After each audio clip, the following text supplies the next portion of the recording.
வணக்கம் அன்பு தமிழ் உறவுகளே, மீண்டும் ஃபோக்கஸ் தமிழ் வானொலியின் ஊடாகவும் ஃபோக்கஸ் தமிழ் முகநூல் நேரலை பக்கத்தின் ஊடாகவும் சதுரங்கம் நிகழ்ச்சிக்குள் உங்களை நாங்கள் அழைத்துச் செல்கிறோம். இன்றைய சதுரங்கம் நிகழ்ச்சியில் நம்மோடு பிரான்ஸ் தமிழர் மனித உரிமை மையத்தின் மனித உரிமை செயற்பாட்டாளர் வி கிருபாகரன் அவர்கள் நம்மோடு கலந்து சிறப்பிக்கின்றார். அவருடனான இந்த சந்திப்பு அரங்கத்தை வழமை போல எமது அரசியல் ஆய்வாளர் மெல்பர்ன் நகரிலிருந்து ராஜ் அவர்கள் தொகுத்து வழங்குகிறார். வணக்கம் திரு கிருபாகரன் அவர்களே. வணக்கம் சத்யா, வணக்கம் சாந்தகுமார், தமிழ் போக்கஸ் நேயர்களுக்கும் வணக்கம். நன்றி. நிகழ்ச்சியோடு இணைந்திருக்கும் உங்களை வருக வருக என்று வரவேற்கிறோம். வணக்கம் ராஜ். வணக்கம். தொடருங்கள் ராஜ், உங்களுடைய சதுரங்கம் எமது நிகழ்ச்சியை கேட்பதற்காக நேயர்கள் பலர் காத்திருக்கிறார்கள். ஆகவே தொடருங்கள் உங்களுடைய. நன்றி நன்றி நன்றி சத்யபாலன். நன்றி கிருபாகரன் அவர்களே. நீண்ட இடைவெளிக்கு பின்னர் உங்களை சந்திப்பதிலே மிக்க மகிழ்ச்சி. நாங்கள் இப்பொழுது இன்னும் சில நாட்களிலே இலங்கையிலே பொதுத் தேர்தல் நடைபெற இருக்கின்றது. அந்த பொதுத் தேர்தலிலே எங்களுடைய மாவட்டங்களிலே, குறிப்பாக வடகிழக்கு தமிழ் மாவட்டங்களை பொறுத்தவரைக்கும் அதிகப்படியான சுயேட்சை வேட்பாளர்கள் மற்றும் கட்சிகள் போட்டியிடுகின்றன. இந்த வகையிலே நாங்கள் இப்பொழுது பல கட்சிகளுக்கு வாக்களிப்பதிலே எந்த கட்சிக்கு வாக்களிக்க வேண்டும், எந்த கட்சிக்கு வாக்களிக்க கூடாது என்று மக்களுக்கு ஒரு ஒரு ஒரு உங்களுடைய அபிப்பிராயத்தின்படி என்ன சொல்ல விரும்புவீர்கள் என்பதைத்தான் அறிய விரும்புகின்றோம். முதலாவதாக நாங்கள் அந்த வகையிலே பார்க்கும் பொழுது, முதலாவதாக எந்த கட்சிக்கு அல்லது எந்த சுயேட்சை குழுக்கு வாக்களிக்க கூடாது என்று முதலிலே பார்ப்போம் என்று நினைக்கிறேன். நன்றி சாந்தகுமார் அவர்கள். முதலாவதாக நாங்கள் இப்பொழுது நடக்கும் தேர்தலை போல ஒரு தமிழுள்ள மக்களுக்கு ஒரு வெட்கக்கேடான தேர்தலை நாங்கள் கடந்த காலங்களில் கண்டது கிடையாது. முதலாவது. அதைத் தொடர்ந்து நாங்கள் இந்த தேர்தலை பற்றி கதைப்பதானால், அங்கு தேர்தலில் நிற்பவர்கள் யாவரும் ஈழத்தமிழர்கள் என்னதான் இருந்தார். அங்கு யாரும் வேறு யாரும் வந்து நிற்கவில்லை தேர்தலில். இங்கு நாங்கள் சரித்திரங்களை புரட்டி பார்க்க போனால் இன்று முழுத்திலா கதைக்கலாம். சரித்திரங்களை நான் போகாமல் நேரடியாக உங்களுடைய கேள்விக்கு பதில் சொல்வதானால், இங்கு நாங்கள் என்னத்தை பார்க்க வேணும் என்றால், நாங்கள் 2009 முதலும் ஐக்கியத்தை பற்றி கதைத்திருக்கின்றோம், இப்பொழுதும் கதைக்கின்றோம். இந்த அடிப்படையில் நாங்கள் பார்க்கும் பொழுது 2009 பிறகு ஐக்கியம் வந்ததே கிடையாது. முன்பு ஒரு 80% 90% வந்தது, பிறகு ஐக்கியமே இல்லை. ஆனால் 2009 பிறகு 2024 ஏதோ ஒரு வரப்பிரசாதம் போல ஒரு ஐக்கியம் வந்தது. அது அது காணல் நீராக போய்விட்டது. நான் சொல்வது பொது வேட்பாளருடைய விடயம். அங்கு ஒரு ஐக்கியம் வந்தாலும் அங்கும் எதிர்ப்பு இருந்தது. என்னை பொறுத்தவரையில் காரணத்தை நான் சொல்லுகின்றேன். இது என்னுடைய தனிப்பட்ட கருத்துமல்ல, என்னுடைய நண்பர்கள், என்னுடைய அமைப்பு போன்றவருடைய கருத்துக்களை வச்சு அடிப்படையில் சொல்லுகின்றோம்.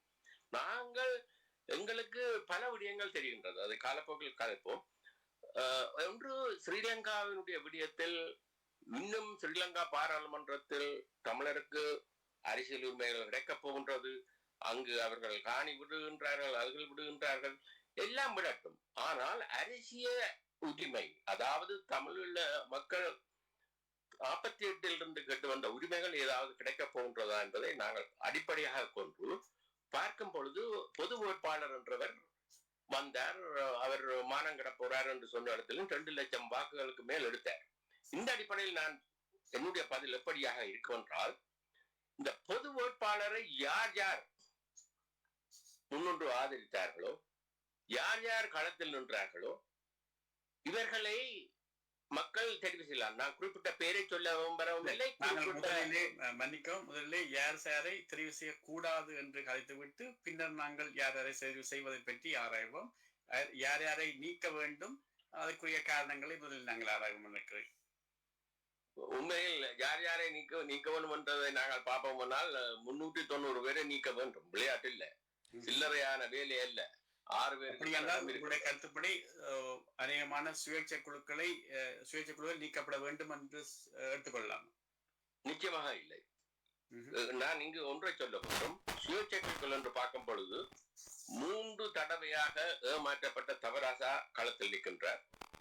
அவரை நீங்கள் எல்லாரும் உங்கள் இந்திய சுமந்திரன்வாதிகள் கன பேர் இருக்கின்றார் உலகத்தில். அவர்களை பொறுத்தவரையில் சுமந்திரனை விட இந்த உலகத்தில் யாரும் இல்லை சட்டம் பேசவோ சர்வதேச வேலை செய்யவோ பாராளுமன்றத்தில் பேசவோ என்று நினைக்கின்றார்கள். அது தவறு. தவராசா என்பவர் 3 தடவை தமிழரசு கட்சியிலிருந்து ஏமாற்றப்பட்டவர். அவருடைய காலம் தமிழரசு கட்சியில் சுமந்திரனுடைய அதே காலங்கள் தான். இன்னும் ஒன்று, அவர் நான் ஒரு மனித உரிமையாளர் என்ற அடிப்படையில் சொல்லுகின்றேன். அவர் மிக முக்கியமான வழக்குகளில் பேசி வெற்றி பெற்றவர். அந்த அடிப்படையில் என்னை பொறுத்தவரையில் தவராசா அவர்கள் வெல்ல வேண்டும் என்பது என்னுடைய தனிப்பட்ட கருத்தல்ல. சர்வதேசத்தில் நாம் வாழும் நாட்டிலும் அங்கும் இங்கும் வேலை செய்வருடைய கருத்து. வேறு ஒன்றுக்காகவும் அல்ல. அவருடைய உள்ள தனி அன்போ தனி நேசமோ இல்லை. இவர் அங்கு வெல்ல வேண்டியதற்கான காரணத்தை சொல்லுகின்றேன். நாங்கள் சர்வதேச வேலைகளை மேலும் தொடர்ந்து செய்வதற்கும் மனித உரிமை அடிப்படை வழக்குகள் போன்றவற்றில் அவர் தோன்றுகிறதனால் சர்வதேசத்தில் வந்து அவர் பல வேலைகளை செய்வதற்கு உதவியாயிருக்கும். ஆகையால் நீங்கள் கேட்டபடியால் நான் ஒருவரை இனங்கண்டு சொல்லுகின்றேன். மற்றவர்களை பற்றி நான் பேச வரவில்லை. காரணமாக நாங்கள் 2ஐயும் ஒன்றாக சேர்ந்து பேசுவோம். நல்லது. ஆகையால் 390 பேரையும் வெளியில எடுப்பது என்பது ஒரு பெரிய மெசக்கருக்கு ஈக்குவலானது. 390 பேரை எலிமினேட் பண்ணி போட்டு 6 பேரை தெரிவது. ஆகையால் நாங்கள் நாளுக்கு நாள் யூடியூப்பை பார்க்கின்றோம், சில ரேடியோ ப்ரோக்ராம்களை கேட்கின்றோம், புது ஆக்கள் வந்து கதைக்கின்றார்கள். இங்கே எல்லாருக்கும் ஒன்று மட்டும் தெரிய வேண்டும், 6 பேருக்கு தான் இடம் இருக்குது. ஆகையால் 390 பேர் தோக்க போகின்றார்கள் என்பதற்கு தெளிவு.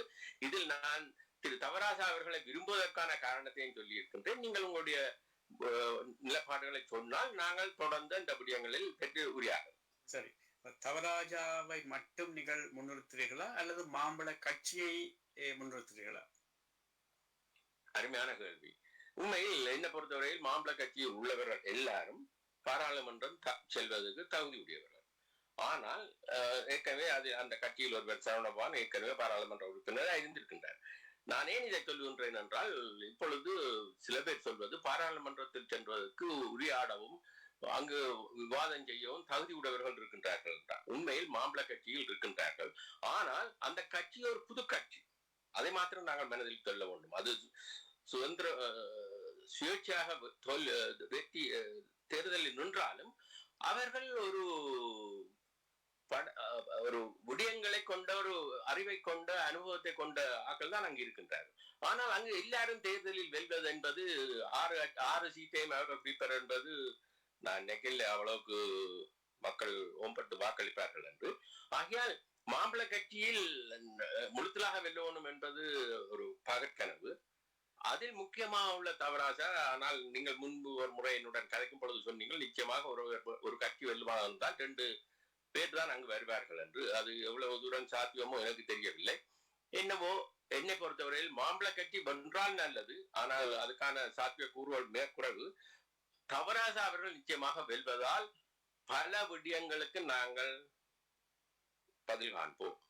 சரி, நீங்கள் தவராஜா அவர்கள் ஒரு மனித உரிமை வழக்குகளிலே வாதாடி தமிழ் மக்களுக்கு அல்ல தமிழர்களுக்கு பல நிவாரணங்களை பெற்றுக் கொடுத்திருக்கின்றார் என்ற வகையிலே தான் உங்களுடைய கருத்துக்கள் அமைய நினைக்கின்றேன். அவரும் கூட தான் 1981ஆம் ஆண்டில் சட்டத்திறனியாக பொறுப்பேற்றதிலிருந்து மிகவும் அதிகமான தொகையிலான வழக்குகளை வாதாடி பல தமிழ் இளைஞர்களுக்கு நிவாரணங்கள் பெற்றுக் கொடுத்திருக்கிறார் என்ற வகையிலே கருத்தை சொல்லியிருக்கின்றார். அப்படி இருக்கும் ஒருவரை 2004ஆம் ஆண்டு விடுதலை புலிகள் தங்களுடைய அந்த வேட்பாளர் நியமனங்களிலே அவரை புறக்கணித்ததற்கான காரணம் என்ன? உண்மையை சொல்லுகின்றேன். நான் விடுதலை புலி அல்ல. நான் விடுதலை புலியில் யார் யாரை தெரிவு செய்யும் என்ற குழுவில் இருந்தவரும் அல்ல. ஆனால் இந்த கதை உண்மையோ என்பது நாங்கள் வடிவாக ஆய்வோம். ஏனென்றால் விடுதலை புலிகள் என்று உண்மையில் பிரசன்னமாக இல்லாத காரணத்தினால், விடுதலை புலி இருக்குது காரணத்தினால் அதுக்குரியவர்கள் வந்துதான் இதற்கு பதில் சொல்ல வேண்டும். அப்படி நடத்திருந்தால் அது என்னத்துக்கு என்பதை ஆய்வுக்கு உட்படுத்தலாம். ஆனால் இது டூ லேட். இன்னும் 3 நாள் தான் இருக்குது தேர்தலுக்கு. ஆனால் விடுதலை புலிகளை நாங்கள் முன்னிலைப்படுத்தி பார்ப்பதானால் நாங்கள் இன்னொரு கேள்வியை இங்கு கேட்கலாம். விடுதலை புலியின் காலத்துல இந்த சுதந்திரன் என்றவர் எங்கு போனவர் என்றதை நாங்கள் கேட்கலாம். இங்கு நிச்சயமாக கேட்கலாம். ஆனால் சுமந்திரனை விட இவர் 10 வருடம் கூடுதலான அனுபவம் உடையவர். சுமந்திரன் 91ஆம் ஆண்டுதான் சட்டத்திறனியாக சத்தியப்பிரமாணம் செய்திருக்கின்றார். இவர் 81ஆம் ஆண்டு சத்தியப்பிரமாணம் செய்திருக்கின்றார். எனவே அந்த வகையை பார்க்கும் பொழுது சுமந்திரனை விட இவர் கூடுதலான வழக்குகளையும் தான் அந்த நேரத்தில் செய்ததாக சொல்லியிருக்கின்றார்.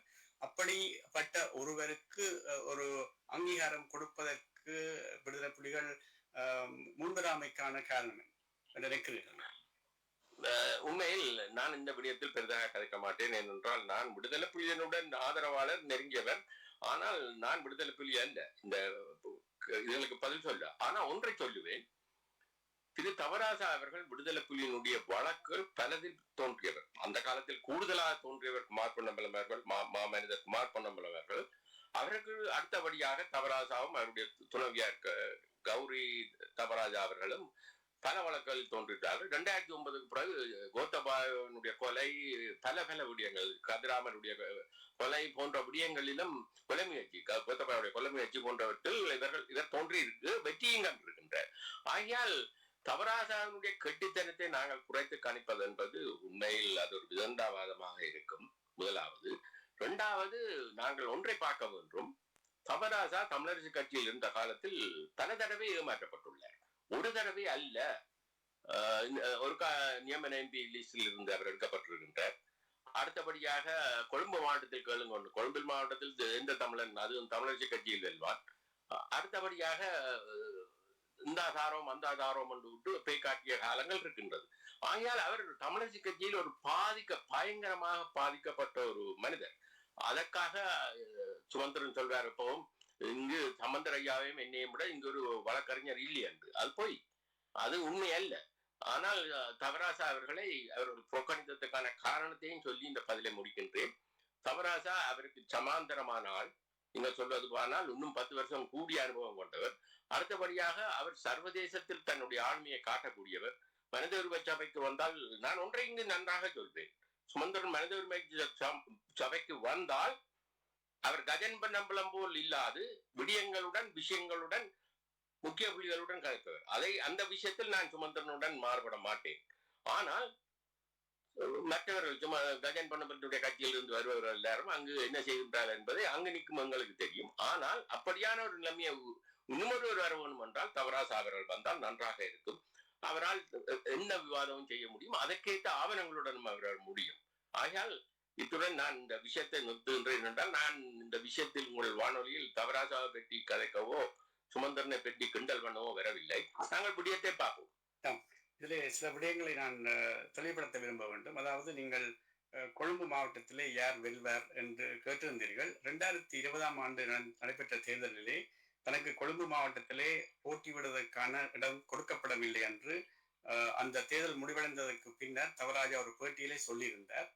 ஒரு கொழும்பிலே ஒரு கூட்டம் நடைபெற்றதாகவும் அங்கே மனோ கணேசன், சுமந்திரன், சம்பந்தர், நான் 3 பேரும் இருந்ததாகவும் அந்த வேளையிலே சம்பந்தனும் சுமந்திரனும் ஒரு அறைக்கு சென்று மனோ கணேசனுடன் பேசிவிட்டு வந்து கொழும்பு மாவட்டத்தில் போட்டிவிட போவதில்லை என்று முடிவெடுத்து விட்டோம் என்று சொல்லி தன்னுடைய அந்த கோரிக்கையை நிராகரித்ததாக அந்த நேரம் ஒரு பேட்டியிலே சொல்லியிருந்தார் என்பதை தெரிந்து கொண்டு, அடுத்ததாக தவராஜாவை நீங்கள் முன்னிறுத்தும் பொழுது அவர் நீண்ட காலமாக 2010ஆம் ஆண்டிலிருந்து தமிழரசு கட்சியிலே உறுப்பினராக இருக்கின்றார். ஆனால் அவருடைய பேட்டிகளிலே சொல்லும் பொழுது 81ஆம் ஆண்டிலே தான் மாவட்ட அபிவிருத்தி சபை தேர்தலிலே மாவை சேனராஜாவுக்கு ஆதரவளித்து அதன் பின்னர் தொடர்ந்தும் அவருக்கு தமிழரசு கட்சிக்கு ஆதரவளித்ததாகவும், தான் இப்பொழுது சட்டத்திறனியாக இல்லாவிட்டால் ஒரு மாவீரராக ஆகுதியாக இருப்பேன் என்று சொல்லியிருந்தார். ஆனால் இதற்கு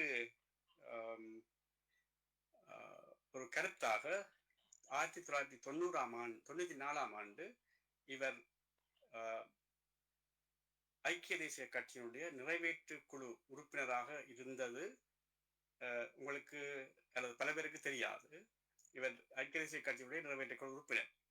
அது மட்டுமல்லாமல் இவருடைய நெருங்கிய செல்வந்தரும் கல்கிசையிலே அனுரா பாஸ்டியனுக்காக நோட்டீஸ் ஒட்டும் பொழுது போலீசாரால் கைது செய்யப்பட்டு, அதாவது போலீசார் இவர்களை கைது செய்ய வரும்பொழுது துப்பாக்கி நீட்டியதாக சொல்லப்பட்டு இவர் கைது செய்யப்பட்டு போலீசிலே அடைக்கப்பட்டு, பின்னர் இவர்கள் இருவரும் அடிப்படை உரிமை மனித உரிமை வழக்கு தொடர்ந்திருந்தார்கள். அந்த வழக்கிலே இவர் ஒரு அபிடபிட் சமர்ப்பித்திருந்தார். அந்த அபிடபிட்டிலே தான் ஐக்கிய தேசிய கட்சியினுடைய நிறைவேற்று குழு உறுப்பினராக இருந்து அங்கே நோட்டீஸ் கொடுப்பதற்காக சென்ற பொழுது, அதாவது தன்னுடைய பரிவாரங்களுடன் சென்ற பொழுது தான் கைது செய்யப்பட்டு தாக்கப்பட்டதாக போலீஸ் நிலையத்திலே சொல்லியிருந்தார். அந்த அந்த அந்த நிலையை அவர் யாருக்கும் இதுவரைக்கும் சொல்லவில்லை. அது மட்டும் இல்லாமல் ரணில் விக்ரமசிங்க 2002ஆம் ஆண்டு போட்டியிட்ட பொழுது அந்த அதே செல்வேந்திரனுடைய தம்பியினுடைய வீட்டிலே ரணில் விக்ரமசிங்க ஒரு கூட்டத்தை தமிழ் மக்களுக்காக செய்திருந்தார். அந்த கூட்டத்துக்கு இவர் வந்திருந்தார். நானும் அங்கே சென்றிருந்தேன். அப்படியாக இவர் ஐக்கிய தேசிய கட்சியுடன் மிகவும் இணைந்து பயணித்த ஒருவர். ஆனால் இப்பொழுது தான் தமிழிசை கட்சியை விட வேறு எந்த கட்சிக்கும் ஆதரவாளனோ அல்லது அனுசரணோ இல்லை என்று ஒரு மக்களை பிழையான வழியிலே நம்ப வைப்பதற்கான ஒரு பிரச்சாரத்தை செய்து கொண்டிருக்கிற ஒருவர் எப்படி ஒரு நம்பிக்கை தரும் பாத்திரமாக எதிர்காலத்திலே விளங்குவார் என்று நீங்கள் நினைக்கிறீர்கள்? நல்ல விடயம். நீங்கள் கனகாலமாக அவரை பற்றிய விடயங்களை தொகுத்து கொழும்புல இருந்தேன். அவரை நான் பலமுறை சந்தித்திருக்கின்றேன். அவர் ஒரு வழக்கறிஞர், நீங்களும் ஒரு வழக்கறிஞர். தெரியும். ஓ, நல்லது. இங்கு நான் என்ன சுருக்கமாகத்தான் இதுக்கு பதில் சொல்வேன். என்னவென்றால், நாங்கள் இதை போய் இப்ப தேர்தல் இந்தியோட பிரச்சாரம் முடியுது, மேடையில சொன்னா மக்கள் இதற்கு முடிவெடுப்பார்கள், சரியோ? ஆனால் ஒன்றை நான் சொல்லுவேன், நீங்கள் அவர் ஐக்கிய தேசிய கட்சியில் இருந்ததே ஒரு பெரிய விடயமாக எடுப்பீர்கள். ஆனால் இங்கு ஒரு முக்கியமான கேள்வி உருவாகின்றது. என்ன கேள்வி தெரியுமோ? பெரிய விடயமாக எடுக்கவில்லை. சாணக்கியன் எங்கிருந்து வந்தவர்? அதான் சொல்றேன், பெரிய விடயமாக எடுக்கவில்லை. ஆனால் கட்சி மாறுவதெல்லாம் சந்தர்ப்பவாதம், அரசியல். இப்படி கதைக்க போனால் நான் இன்னும் ஒரு அரமணத்தாளன் தாருங்கள் சுதந்திரனுடைய விடயங்களை கதைக்கின்றேன். இது மக்களுக்கு ஒன்றும் கொண்டு வராது. காரணம் ஒன்றை சொல்லுகின்றேன்.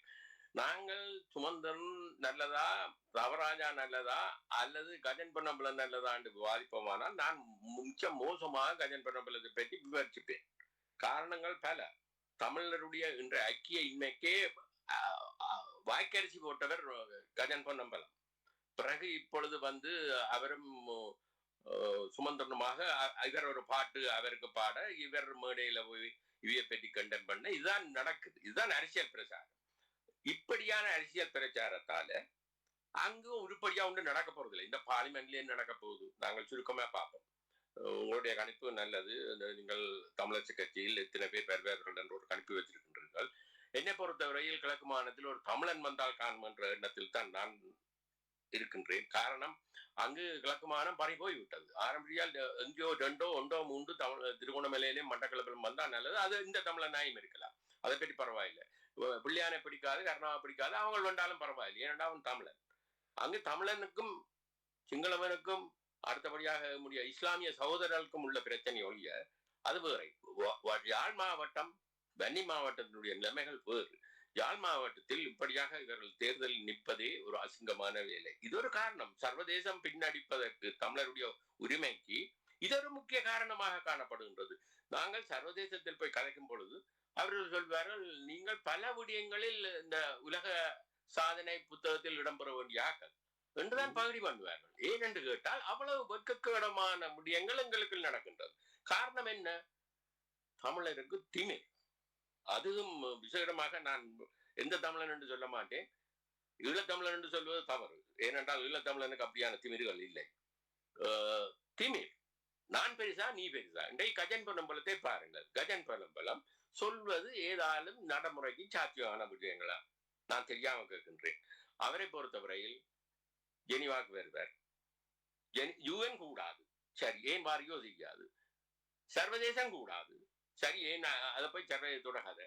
அமெரிக்கா கூடாது, இந்தியா கூடாது. அப்ப நீர் இங்க பௌத்த விகாரைக்கு 10 பேரோட இருந்து தமிழருடைய பிரச்சனையை தீர்ப்பீரா? அதுக்கு மேலாது. அப்ப நீங்கள் எல்லாம் விதண்டாவாதங்களுக்கு இன்றைய தமிழருடைய நிலை ஒரு வெட்கக்கேடான நிலைமைக்கு வந்திருக்கின்றோம். ஆகையால் நாங்கள் இந்த தேர்தல் மூலம் தமிழருக்கு விமோசனம் கிடைக்க போகின்றது. அருமையான எம்பிக்கள் போனால் நன்றாக நடக்க போகின்றது. அங்கு தேன்மலை பொழிய போகுது என்பதை நான் நம்ப மாட்டேன். அவர்கள் இப்பொழுது கூடுதலாக கதைப்பது என்ன? நேற்று யாழ்ப்பாணத்தில் பாசூரில் நடந்த இதில் அவர் எல்லாத்துக்கும் ஓம்பட்டுட்டார். ஒன்றுக்கு தான் ஓம்படு இல்லை.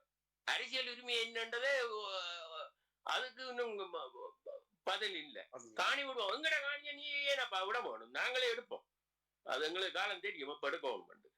ஆகையால் நாங்கள் என்னத்தை சிந்திக்கணும் என்றால், இந்த சுமந்திரன், கஜன் பொன்னம்பலம், தேவராஜா இவேந்த சிந்தனைகளை விட தமிழ் மக்களுடைய எதிர்காலம் எப்படியாக அமைய முடியும், எப்படியாக நாங்கள் சர்வதேசத்திலோ நாங்கள் ஒவ்வொருத்தருக்கும் ஒரு பணி இருக்கின்றது. நீங்கள் எல்லாம் பெரிய பணிகளை ஆஸ்திரேலியாவிலிருந்து செய்து கொண்டிருக்கின்றீர்கள். ஒரு வானொலி மூலம் மக்களுக்கு சரியான தகவலை கொடுக்கும் பொழுது அது பெரிய அர்ப்பணிப்பு. அதே போல் நாங்கள் இங்கு எங்களால் ஏழுமானதான் செய்கின்றோம். முன்பு போல இப்பொழுது வேலை செய்ய முடியாது சர்வதேசத்தில். காரணம், ஸ்ரீலங்கா புலனாய்வும் ஸ்ரீலங்கா அரசும் ஒரு கூட்டத்தை இறக்கி விட்டு இருக்கின்றார்கள் எங்களுக்கு போட்டியாக வேலை செய்ய. ஆகையால் நாங்கள் தினமும் சிந்திக்க வேண்டியது இந்த பாராளுமன்ற தேர்தலை பற்றி அல்ல. நாங்கள் சிந்திக்க வேண்டும், எமது தமிழீழ மக்களை எந்த பாதையில் கொண்டு போனால் நாங்கள் ஏதோ பெற்றுக் கொள்ளலாம். 6வது ஸ்ரீலங்கா பாராளுமன்றத்தில் எங்களுக்கு அரசியல் உரிமை, ஏதோ ஒரு உரிமை கிடைக்க போது என்று நினைத்தால் அது பகற்கனவு. அதற்காகத்தான் நான் ஒன்று சொல்லுவேன், உலகத்தில் எந்த இனமும் எந்த சுயநிர்ணய உரிமையோ தமக்குரிய அரசியல் உரிமையோ அது ஆதரவு இல்லாமல் பெற்றது கிடையாது. இது உலக சரித்திரம். நீங்கள் இன்று பாருங்கள், எரித்திரியாவா இருந்தா என்ன, அது தொடர்ந்து வந்த கிழக்கு தீமுராக இருந்தா என்ன, அதை தொடர்ந்து வந்த தென் சூடானாக இருந்தா என்ன, 4வதாக வந்த கொசோவா இருந்தா என்ன, அவர்கள் அத்தனை பேரும் அயலவரை நம்பி அயலவர் உதவியுடன் தான் அதை பெற்றுக் கொண்டார்கள். இதை விட வேறு வேறு விடுதலை போராட்டங்கள் நடக்கின்றது. ஆகையால் எமது தமிழ் மக்கள் இன்று இறுதி கட்டத்துக்கு வந்திருக்கின்றார்கள். இந்த தேர்தலுடன் ஒன்றில் தமிழீழம் அழியும் அல்லது புத்தி ஏற்படும். ரெண்டில் ஒன்று நடக்கும். ஏனென்றால் இவர்கள் எங்களை பேக்காட்டும் பொழுது இனி சர்வதேசம் அமைதியாக இருக்க போறது இல்லை. நாங்கள் தான் ஐக்கியம் இல்லாமல் சர்வதேசத்துக்கு காட்ட முடியும். சர்வதேசம் தயாராகிவிட்டது. அதற்குரிய முறையில் நாங்கள் செல்லவில்லை. பாருங்கள், அந்த பொது வேட்பாளருடைய விடயத்தை நாங்கள் மனித உரிமை சபையிலே உரையாற்றி திருமதி மெக்கொனால் அவர்கள் சபையிலேயே இது ஒரு பெரிய விடயமாக உரையாடினார்கள். பாருங்கள், ஒரு மாதம் இல்லை, எல்லாம் சின்ன பின்னமாக போய் இப்ப சங்கே யாரோ வைத்து ஊதி கொண்டிருக்கின்றார்கள். ஆகையால் நாங்கள் மக்களுக்கு என்ன செய்யலாம், மக்களை எப்படி கொண்டு போகலாம், மக்களுக்கு பாருங்கள், இந்த விடயத்தை நான் சொன்னா சிலவளை நீங்கள் திரும்பவும் சுமந்திரனை பற்றி கதைப்பீங்க. போன வாரம் நான் ஒரு யூடியூபை பார்த்தேன். அவர் கொஞ்சம் பேரை கூப்பிட்டு வச்சு அதில் வந்தவருக்கு அது நோமல், என்னண்டா ஒருத்தருக்கு தமிழே தெரியாது, தமிழன். அவர்கள் என்னத்தை பேசுகின்றார்கள், வடக்கில் நாங்கள் டெவலப்மெண்ட் எப்படியாக செய்யலாம் என்று. இது ரோம் எய்யும் பொழுது வீணவாசித்த கதியாக இருக்கின்றது. தமிழ் மக்கள் என்னென்னோ பிரச்சனையில் நிற்கின்றார்கள். இப்பொழுது தமிழருக்கு முன்னே டெவலப்மெண்ட் தான் முக்கியம் என்ற அடிப்படையில் போகின்றது. ஆகையால் நீங்கள் உங்களுடைய விடயங்களுடன் பாருங்கள், நாங்கள் தொடர்ந்து கதைப்போம். ஆனால் இந்த தேர்தலை பற்றியே நாங்கள் உண்மையில் தொடர்ந்து அக்கறையாக இருப்போமா இருந்தால் நாங்கள் எங்களது கால நேரங்களை வீணாகின்றோம். என்னை பொறுத்தவரையில் இந்த தேர்தல் வீண் வேலை. 396 பேரும் தமது தேர்தலுக்கு செலவழிக்கிற பணத்தை அங்குள்ள மக்களுக்கு கொடுத்து, அங்குள்ள முன்னாள் போராளிகள் ஊனமுற்ற போராளிகளுக்கு கொடுத்திருந்தால் இன்று நாளைக்கு அந்த மக்கள் நிமிர்ந்து நின்று அவர் ஒற்றுமையாக வந்து ஏதோ செய்திருப்பார்கள். இன்று அங்கு ஒவ்வொருத்தரும் செலவழிக்க போற பணம் எத்தனை? நிச்சயமாக எல்லாம் நாசம். ஆகையால் நாங்கள் மக்களை பற்றி கதைப்போம், மக்களுக்கான வழிகளை பற்றி கதைப்போம், மக்களுடைய விடயத்தில் செல்வோம், அதற்கு தடைக்கல்லா உள்ளவர்களை பற்றி இங்க கதைப்போம். சரி, அடுத்ததாக நீங்கள் சொன்ன தவராஜாயை தவிர வேறு யார் உங்களுக்கு தெரிவு செய்யப்பட வேண்டும் என்று எதிர்பார்க்கிறீர்கள்? உண்மையில் என்னை பொறுத்தவரையில் நான் தவறாக சொன்னதுக்கு காரணம், தவறாக எனக்கு உறவினர் இல்லை. நான் அவரை சில தடவை டெலிபோனில் காய்ச்சிருக்கின்றேன். மற்றபடி அவருடைய பேட்டிகள் முந்தைய பேட்டிகளை கேட்டிருக்கின்றேன். மற்றபடி அவருக்கும் எனக்கும் எந்த விதமான நட்போ தொடர்போ இல்லை. ஆனால் ஒரு ஒரு உண்மைகளை கதைச்சு ஜதார்த்தத்தின்படி போறபடியால் அவரை எண்ணினேன். மற்றபடி அங்கு தேர்தல் பலரையும் எனக்கு தெரியும். ஆகையால் ஒவ்வொருத்தராக சொல்ல போனால் இதில் பெரிய சிக்கலாக முடியும். தமிழ் மக்களுக்கு நன்மை பயக்கும் என்றுதான் நான் கேட்கிறேன். உண்மையை சொல்லுகின்றேன். நீங்கள் மாத்திரமில்லை, எல்லாருமே சொல்வார்கள் என்னவென்றால், பாராளுமன்ற போறவருக்கு உரிய ஆற்ற தெரிய வேண்டும். விடயங்களை சொல்ல தெரிய வேண்டும். அங்கு நான் தெரியாக கேட்கின்றேன், இதுவரையில் பாராளுமன்றம் சென்றவர்கள் உரையாற்ற தெரியாதவர்களா? விசேஷமாக தமிழர்ச்சி கட்சி காலத்தில் அத்தனை பேரும் வழக்கறிஞர், அத்தனை பேரும் ஆங்கிலத்து திறமையாக கதைப்பவர்கள். இது சிங்கள பௌத்தத்துக்கு விளங்கவில்லையா? இனித்தான் போய் நாங்கள் சொல்லி விளங்க வேணுமா? அவருடைய வாரிசுகள் தான் இன்று வந்த JVPLம். ஆகையால் இதெல்லாம் ஒரு விஷயம் அல்ல. என்னை பொறுத்தவரையில் யார் வென்று வந்தால் சர்வதேச வேலைக்கு உதவுவார்கள், யார் தமது பணத்தில் சென்று சர்வதேச வேலைகளை பார்ப்பார்கள் என்றதுதான் இன்றைய காலத்தில் முக்கியம். ஏனென்றால் வடக்கு கிழக்கில் பொறுத்தவரையில் நீங்கள் பாருங்கள், கஜன் பொன்னம்பலம் அண்மையை பேசியிருந்தார். முல்லைத்தீவில் ஒரு கூட்டத்தில் தமக்கு 10 சீட் எங்க இருந்து வரப்போதோ எனக்கு தெரியாது, 10. அதே போல சுமந்திரனும் ஏதோ சொல்லி இருந்தார், தங்களுக்கு இத்தனை வரும் என்று. மற்ற ஒவ்வொருத்தரும் யார்தான் நாங்கள் வெல்ல மாட்டோம் என்ற கனவில்லையா? இந்த 396 பேரும் நாங்கள் வெல்ல மாட்டோம் என்ற கனவில்லையா இருக்கிறோம்? தாங்கள் வெல்வோம். அதே இடத்தில் மணிவண்ணனும் மற்றவரும் அவர்கள் ஒவ்வொரு இடத்தில் கேட்கின்றார்கள். ஒவ்வொருத்தரை பற்றி சேறு பூசப்பட்டு ஒவ்வொரு நாளும் ஒவ்வொரு வீடியோ வந்து கொண்டிருக்கின்றது. இன்றுடன் இந்த சேறு பூசுற வேலையெல்லாம் நிக்க போகின்றது. ஆகையால் நாங்கள் இங்கு வெல்பவர் யார் பாருங்கள். மணிவண்ணனை நான் ஒரு தடவை மனித உரிமை சபையில் கண்டிருந்தேன். அப்பொழுது அவர் வந்தது கஜன் பொன்னம்பலத்துடன். இன்று அவர் கஜன் பொன்னம்பலத்துடன் எதிரியாக நின்று கஜன் பொன்னம்பலத்தை பேசுகின்றார். இந்த விஷயத்தில் தான் நான் சுமந்திரனை மெச்சுவது. காரணம், அவருக்கு விடயங்கள் விளங்குவது மாத்திரமல்ல, அவர் எங்கள் முன்னுக்கு ஒளிச்சே இல்லை. சில கூட்டங்களில் தமிழருடைய மனித உரிமை இன அழிப்பை பற்றி அவர் கதைப்பதில்லை. அங்கு உள்ள ரெசல்யூஷன் எப்படியாக வர வேண்டும், என்ன மாதிரி அமைய வேண்டும் என்பதை அங்கு வந்தால் கதைக்கின்றார். அதை நாங்கள் மெச்ச வேண்டும்.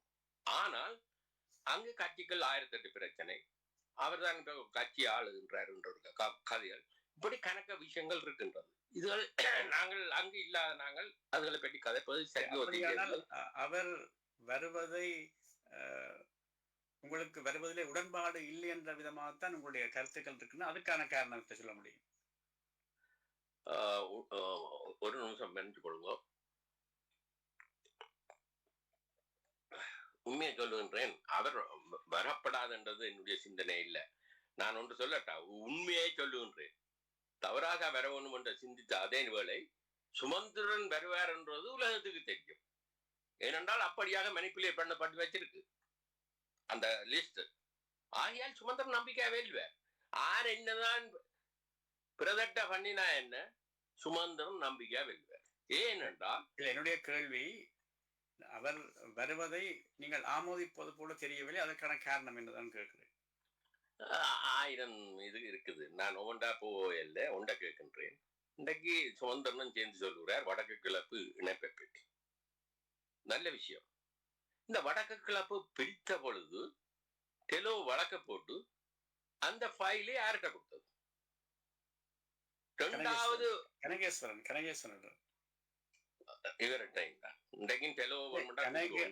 அந்த நேரம் இவரோட கனிஷ்ட சட்டத்தரணியா இருந்தவர். பிரதான சட்டத்தரணி கனகேஸ்வரன் தான் பிரதான சட்டத்தரணியா இருந்தவர். ஆனால் இரண்டாவது தவணைக்கு ஏன் யாரும் எந்த வழக்கறிஞரும் போகவில்லை? அதால் தான் அந்த வழக்கு தள்ளப்பட்டது. ஆயால் நாங்கள் சில விஷயங்களை யதார்த்தமாக பார்க்க வேண்டும். ஆனா அந்த வழக்கின் முடிவிலே சொல்லப்பட்ட விடயங்களிலே அவர் சொல்லியிருக்கிறார்கள், பல ஆதாரங்களை இவர்கள் சமர்ப்பித்திருக்கிறார்கள் சொல்லியிருக்கிறார்கள் அந்த வழக்கினுடைய தீர்ப்பிலே. ஆனா வழக்கு தொடர்ந்து நடக்கல. இல்ல, தீர்ப்பு வழங்கப்படும் பொழுது அவர் சொல்லியிருக்கிற காரணம், இவர்கள் வாதாடும் போல சொல்லியிருந்தார்கள், இலங்கையினுடைய சிங்கள மக்களுடைய வளர்ச்சி 229 வீதமாக இருக்கும் பொழுது இந்த கிழக்கு மாகாணத்திலே மட்டும் 815 வீதமாக அதிகரித்திருக்கின்றது. அதாவது இந்த குடியேற்றங்கள் மூலம் அப்படியான பல விடயங்களை சுட்டி காட்டியிருக்கிறார்கள் சொன்னார்கள். தவிர இது சிவாஜிலிங்கம் ஒரு விளக்கம் இல்லாமல் சொன்ன கருத்தை தான் நீங்க சொல்லிருக்கீங்கன்னு நான் நினைக்கிறேன். நான் உண்மையில் சிவாஜிலிங்கத்துடன் கதைக்கவில்லை. டெலோவில் இருந்த வேறு ஆட்கள் எனக்கு சொன்ன கதை. இன்னும் 2-3 நாள் இருக்கின்றது. என்னை பொறுத்தவரையில் இந்த வழக்குடைய தீர்ப்பை நீங்கள் பார்த்தீர்களானால் அதிலே முழுமையாக சொல்லப்பட்டிருக்கின்றது. நீங்க 2வது அணைக்கு போனாரோ இல்லையோ பற்றி எனக்கு தெரியவில்லை. ஆனால் வழக்கு முழுவதுமாக நடந்து வழக்கு முடிவடைந்து தீர்ப்பளிக்கப்பட்ட தீர்ப்பிலே விவரங்கள் சொல்லப்பட்டிருக்கின்றன. நிச்சயமாக இந்த விஷயம் இப்பொழுது ஆஸ்திரேலியாவிலிருந்து மட்டும் கேட்கவில்லை, பலர் கேட்கின்றார்கள். ஆகையால் இந்த வடக்கு கிழக்கு வழக்கு பற்றிய இணைப்பு பற்றிய வழக்கு பற்றிய விவரங்களை நிச்சயமாக நீங்கள் டெலோவில் உள்ள ஒருவர், நான் சிவாஜிலிங்கத்தை கூப்பிட சொல்லவில்லை, ஒரு அங்க வழக்கறிஞர் இருக்கிற ஸ்ரீஸ்காந்த் ராஜா, இதை விட யூகேலேயும் சில பேர் இருக்கணும், இவர்களை கூப்பிட்டு இதற்காக தெளிவுபடுத்தணும். ஏனென்றால் நீங்கள் ஒரு வழக்கறிஞர், விஷயம் இல்லாம கதைக்க மாட்டீர்கள். என்னை பொறுத்தவரையில் நான் பத்திரிகையிலும் மற்றவர்களுடன் கதைத்த விடியத்தை வச்சுத்தான் நான் கதைக்கின்றேன் ஒழிய என்னிடம் இதற்கான ஆதாரங்கள் இல்லை. உண்மையை சொல்லுகின்றேன். ஆகையால் இந்த வடக்கு கிழக்கு பிரிப்புக்கு இவர்கள் போகாத ஒரு காரணம் என்று மேடைகளில் பேசுகின்றார்கள், பல செவிகளில் சொல்லுகின்றார்கள். சிவாஜிலிங்கத்தோட நாங்கள் அஜிப் எத்தனையோ வருஷம். ஆகையால் இதனுடைய உண்மை இல்லை. அது ஒன்று. அடுத்தபடியாக ஒன்றை கேட்கின்றேன். Charity begins at home. நாட்டில் ஒற்றுமையாக இருக்க வேண்டும். நாட்டில் ஒற்றுமை இல்லாத இவர்கள் ஒரு பெரிய அளவில் வேலை திட்டங்களை செல்வது கஷ்டம். மூன்றாவதாக சொல்லுகின்றேன், இதற்காக தனித்தனித்து சென்று கதைக்கின்றார். மற்றவர்களுக்கு ஆங்கிலம் தெரியாதா? எங்கு போனாலும் தனிய போறார். இதென்ன தமிழ்நில மக்களுடைய பிரச்சனை, இவருடைய வீட்டு பிரச்சனையா? அங்கு ஏற்கனவே தீர்மானம் இருக்கின்றது, ஒரு கூட்டத்துக்கும் யாரும் தனித்து போகப்படாது. இவர் கடைசி காலத்தில் இன்று அண்மையில் கூட அவர் தனித்துதான் சென்று சந்தித்தார். அந்த காலத்தில் ராஜபக்சாவை தனித்து சென்றதுக்கு ஆதாரம் இருக்கின்றது. பிறகு ரணில் விக்ரமசிங்கே சென்றதுக்கு ஆதாரம் இருக்கின்றது. பிறகு இப்பொழுது ஸ்ரீதரன் சென்றிருக்கின்றார் கடைசியாக அனுராட்டை. அதே போல் இவரும் சென்றிருக்கின்றார். ஆகையால் என்னுடைய கேள்வி என்னென்றால், இதுகளை வைத்துத்தான் சுமந்திரனை கணிக்கின்றார்கள். இவர் ஒரு தனிப்பட்ட ஒரு தனக்கான ப்ரொஃபைலை கட்டி காக்கின்றார், அதை கொண்டு வருகின்றார் என்று. இப்படி பல விடயங்கள் இருக்கும் பொழுது இப்படியான பேர்வழிகள் உண்மையில் தமிழருடைய எதிர்காலத்தை பற்றி அக்கறையா அல்லது தங்களுடைய இதுகளை பற்றித்தான் அக்கறையா என்பதுதான் இங்கு கேள்வி. கஜன் பொன்னம்பலத்தை பொறுத்தவரையில் ஒன்றுமே இல்லை, அது சைவம். அங்கு என்னண்டா ஜெய்ஜி பொன்னம்பலத்தினுடைய பேரன் குமார் பொன்னம்பலத்தினுடைய மகன் என்ற பெயரில் தான் அவர் பயணிக்கின்றார் ஒழிய அவர்களுடைய இதை வச்சுத்தான் கஜன் பொன்னம்பலத்தை மக்கள் பார்க்கின்றார்களே ஒழிய அவரிடம் கட்டித்தனங்கள் கிடையாது. நேரே கட்டித்தனத்தை நான் சில விஷயங்களில் இந்த வானொலியில் சில விஷயங்களை சொல்வேன், ஆனால் தேர்தலில் அவுட். இதெல்லாம் நான் செய்ய மாட்டேன். ஏனென்றால் கஜன் பொன்னம்பலத்தை நன்றாக தெரிந்த ஒரு மனிதன் என்றால் அது கிருபாகரனா தான் இருக்கணும். அதுக்கு பிறகுதான் மற்றவர்கள். ஆகையால் நான் அவரை பற்றி அது தேர்தல் காலத்தில் மிக மோசமாக கதைக்க மாட்டேன். சுதந்திரனை இந்த சர்வதேச இதுகளுக்கு வேலை செய்வது வேறு.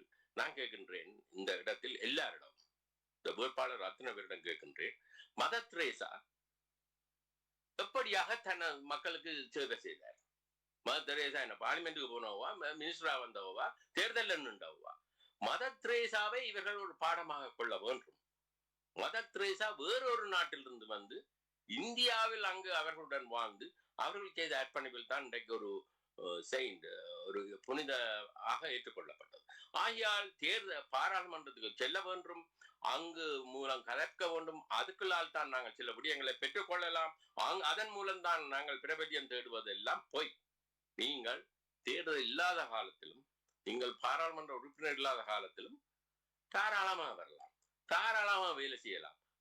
இதை நீங்கள் செய்வதில்லை. ஆகையால் நான் ஒட்டுமொத்தமாக சொல்லுகின்றேன், சுமந்திரன் தோப்பது நல்லது என்பது என்னுடைய சிந்தனை அல்ல. அவர் வெல்றதுக்கான சாத்தியக்கூறுகள் 90% இருக்கின்றது. அது பிறகு அதுக்குள்ளே அடிப்படையில் கணக்கா இருக்கும் தமிழரசு கட்சிக்கு, அது வேறு, அது பிறகு வரும். ஆனால் தவறாக வெல்வதற்கான காரணத்தையும் உங்களுக்கு கூறியிருக்கின்றேன். இன்னும் 4 பேரை பற்றி தான் நாங்கள் கதைக்க வேண்டும். அந்த 4 பேரில் உங்களுடைய தெரிவுகளை நீங்கள் சொன்னால் நாங்கள் அவர்களை பற்றி கதைப்போம். ஸ்ரீதரன் நல்ல விஷயம். ஸ்ரீதரன் என்னுடைய நெருங்கிய ஒரு நம்பிக்கைக்குரிய மனிதன், அருமையான மனிதன். இன்று தலைவர் பதவி தமிழரசு கட்சியில் பறி கொடுத்து போட்டு நிற்கின்றார். அவர் என்னத்துக்காக உலக அமைதியாக பூனை போல வாழ்கின்றார் என்பது எனக்கு தெரியவில்லை. ஏனென்றால் அவருடைய நீங்கள் கேட்டு தெரிந்து கொண்டிருக்கலாமே. அவர் ஒரே பிஸி. என்னென்றால் அவரை நான் சில வேளை யோசித்து கவலைப்படுவது உண்டு.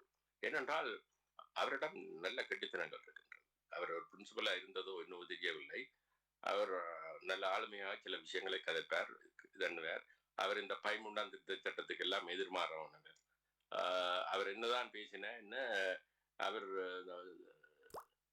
மோடி அவர்கள், பிரதமர் மோடி அவர்கள் சொன்ன ஏதோ ஒரு தீர்வு தான் நல்ல தீர்வு என்றதுதான் அவருடைய சிந்தனை.